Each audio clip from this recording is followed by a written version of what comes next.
Nós, pela graça do Senhor, estamos reunidos aqui hoje para prestar mais um culto de adoração ao nome de Deus. E eu acho que a plataforma dispensa apresentação, todos os irmãos são conhecidos. Então eu fiquei incumbido de apresentar a nossa pregadora, a irmã Ivanilde. Carmen, por favor. Ela vem lá do Mato Grosso, aqui do lado. Ela falou para mim que é 2.800 quilômetros, né, irmã? Aqui do lado, pertinho, né? A irmã Ivanilde, ela é mãe do pastor Kleber do distrito de Guaianazes, e mãe da Keila também, né? A Keila namora com o Márcio, né? Namorava com o Márcio. Acho que alguns de nós aqui a conhecem, são filhos da irmã Ivanilde. Então que o bom Deus te abençoe, minha irmã, e a palavra da Senhora.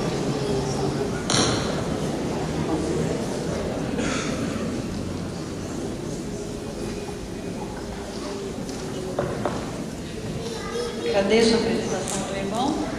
E realmente, como ele falou, né? Eu moro ali, mas moro aqui também. Tenho minha casa aqui, de vez em quando eu passo 2, 3 meses aqui. E aqui estou novamente. Cheguei há um mês atrás. E fui convidada pelo Márcio ontem, né, para pregar aqui. Eu falei, olha, Márcio, eu até posso ir, só que vou te dar mais essa liberdade de convidar pregadores, porque a igreja de José Bonifácio, pelo que eu conheço, já vim aqui várias vezes, os pregadores aqui são sempre os melhores. Então você está com a tua cabeça em risco. E ele mesmo assim aceitou, né? Eu acho que não tinha outra opção.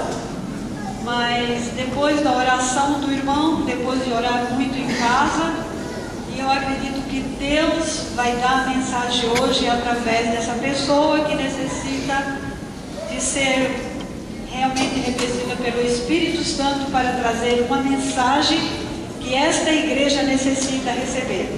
Amém. Eu confio nisso. Os irmãos confiam? Amém. Amém por isso. Realmente, há uns 6 anos atrás, meu marido comprou uma fazenda no Mato Grosso e eu não queria ir, e eu sou tão de palavra que hoje estou lá. Legal, né? E quando eu resolvi ir,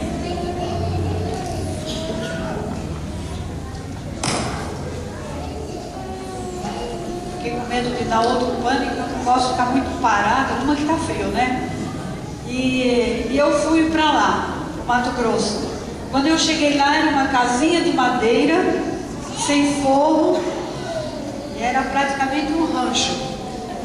E agora nós construímos uma casa, mas era assim quando eu cheguei, os 3 primeiros anos. E quando eu deitava na cama e eu olhava nos caibros, alguém sabe o que é isso, né? Segura as telhas, de Brasilite, um lugar que o maior frio lá é 30 graus, com 29 graus o povo já está tudo de blusa. E eu olhava para cima e via os ratos andando para lá e para cá, dizendo boa noite, estou aqui, cheguei. Então não conseguia dormir, não conseguia comer, e eu fiquei muito apavorada, acostumada aqui, né? E eu falei assim, olha, eu falei para Deus, eu vou voltar. Decidi que ia voltar, na outra semana. No primeiro sábado fui à igreja, triste, deprimida, quase entrando numa depressão. E eu disse o seguinte, eu vou voltar. Quando eu cheguei na igreja, 15 pessoas. Um desânimo daquele. Uma igreja que parecia mais um velório do que uma igreja. Os hinos terrivelmente mal cantados. Quando cantado, porque às vezes não tem problema. Tinha um CD, eu fui pregar, eu falei, irmão, a igreja conhece este hino, não tem problema, irmão, o CD canta. Pode escolher qualquer hino, o CD canta. Eu falei, irmão, essa é a igreja que eu vou frequentar? Não, claro que não. E quando saí, preguei, saí lá fora, um senhor nome de Ney, disse o seguinte: irmão Moacir, que é meu esposo, eu vou levar vocês para orar pela minha esposa, ela tem uma doença incurável, e eu vou orar, eu quero levar vocês para orar por ela. E a irmã Ivanilde vai fazer oração. E eu disse, eu fazer oração, pensei comigo, né? Esse irmão está tão enganado, porque eu estou odiando esta igreja, estou odiando este lugar, estou odiando Mato Grosso. Mas aí nós fomos à casa dele, enquanto nós tínhamos um caminhão na época, que inclusive ainda temos, e nós fomos de caminhão na época. Quando nós chegamos num determinado lugar, irmão, pare aqui. Aí continuamos no meio de um mato e entramos a pé, porque não entrava a condução lá. E começamos a andar, ele falou, a minha casa é aquela. E apontou assim, mais ou menos uns 200 metros. Aí quando eu cheguei lá, o quadro era depressivo. Quem conhece Fogão de Maranhense aqui? Ninguém. Ah, conhece. Acho que tem um corajoso. Fogão do Maranhense é uma lata dessas de 18 litros. Um pouco de barro, né, irmão? E uma panela em cima, né? Carvão e panela em cima. Era a única coisa que essa casa tinha. E uma panela, única panela, num campo aberto, assim, num lugar aberto. E um quarto que só cabia a cama. Não deu nem para entrar no quarto. Para entrar no quarto eu tinha que subir na cama da mulher. Um quadro terrível, a mulher branca que nem pano. Parecia que já estava morta. Aí eu pensei, é agora a minha chance de ir embora do Mato Grosso. Eu vou orar por essa mulher. O nome dela é Cissa. Eu vou orar pela Cissa. E eu fiz no meu coração, não falei para ninguém. Se a Cissa sarar, eu fico aqui. Se a Cissa não sarar, eu vou embora. E o irmão Ney, olha, essa é minha esposa, ela está doente e ela tem uma doença incurável desde a infância. Ela tem um problema no estômago que nada fica. E quando dá crise nela é 3 meses. Eu falei, puxa, é o tempo suficiente que eu quero. É aí mesmo, minha chance. Aí eu orei pela Cissa, aquela oração assim, não fervorosa. Eu orei. Depois levantamos, fomos embora. E lá no Mato Grosso, para quem conhece, não sei se alguém aqui conhece o Mato Grosso, é 6 meses de chuva, 6 meses de seca. Agora é seca lá. E nós fomos, eu fui, orei e fomos embora para casa. 12 quilômetros da minha igreja, da minha casa na igreja. Fomos embora para casa. Almoçamos e a chuva começou. Lá é assim, uma semana chove só de tarde, outra semana chove só de manhã. Então você já pode se programar para sair, que não vai ter chuva ou vai ter chuva. Então, nessa semana começou a chover só à tarde. À tarde começou aquela chuva e a gente lá dentro de casa, até brincando algumas coisas, só eu e meu marido, né, brincando algumas coisas para a tarde passar mais rápido. Porque lá é assim, a gente tem tanto tempo que a gente dorme 7 horas e acorda no outro dia às 7 horas. Quando eu chego para cá, a Keila diz assim, nossa mãe, você está sem olheira. Eu falei, mas não se preocupe, daqui a pouco eu já tenho. E eu comecei a brincar, daqui a pouco lá na porteira, que não é portão, é porteira, sabe? Lá na porteira adiante eu vi uma moto. Falei, quem é o corajoso nesse dia de chuva? Né? Nessa hora de chuva, vir aqui. Aí o meu marido falou, e vem com uma outra pessoa na garupa. Vem outra pessoa. E eu falei, bom... Quando chegou, era o Ney. Irmã, ele é escandaloso. Irmã, eu não podia deixar de vir aqui hoje. Mesmo com chuva, não tem problema. Quando eu olho, atrás do irmão, a esposa dele.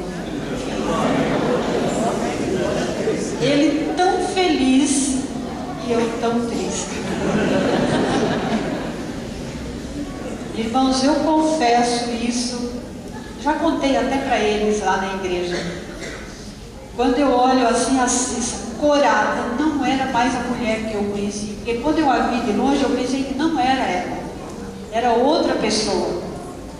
E ali entrou e comeu de tudo, não podia comer nada. E eu servi lanche para ela. E ela comeu e comeu e comeu. E eu falei, tá taquei lanche nela, né? Bolo de chocolate, e agora é minha chance. E eu fui fazendo isso, e a Cissa foi comendo, e eu fui trazendo, e o marido dela, amor, cuidado. Eu falei, não, deixa ela comer, ela sarou. Ela não falou sarou, deixa ela comer. Fui embora, foram embora à tarde, e eu, não é possível, não é possível. Jonas, né? Aí quando foi no domingo à noite, fui à igreja, encontrei a Cissa lá na igreja, irmã, eu estou curada. Eu falei, Cissa, mas você tem certeza que você está curada? Tenho. Mas não acontece quando te dá essas crises? Não, irmã, nunca aconteceu. Encontrei ela na quinta-feira, tinha que ir à cidade, bem pequenininha a cidade. Eu fui na cidade por nome de União do Norte, se vocês procurarem tem no mapa. E ela, encontrei a Cissa já na moto, pilotando a moto. Eu falei, Cissa, era quinta-feira, eu falei, já deu tempo. Você sarou mesmo? Sarei, irmã. E eu, tá bom. E a Cissa sarou, irmão. Para a honra e glória ao nome de Deus. Agora eu fui obrigada a ficar lá. Irmãos, por que eu estou contando isso? Porque muitas vezes a gente manipula Deus. Eu quero que Deus, eu oro pedindo uma coisa para Deus, mas Deus tem que fazer a minha vontade.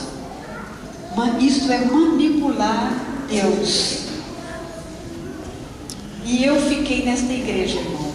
Amém. E eu vou contar isso não para me engrandecer, longe de me engrandecer, mas para os irmãos verem que Deus tem um plano para cada um de nós, inclusive para mim. Eu fiquei nessa igreja 1 ano, 6 meses somente. Depois eu vim para São Paulo, fiquei mais 6 meses. Eu fiquei 6 meses nessa igreja. Eu fiz uma série de evangelismo na época da Páscoa, na Semana do Calvário, e nós batizamos com a graça de Deus, num ano, 21 pessoas. Irmãos, depois do outro ano, mais 20 pessoas. E a igreja hoje está com quase 100 membros. Para a honra e glória do nome de Deus.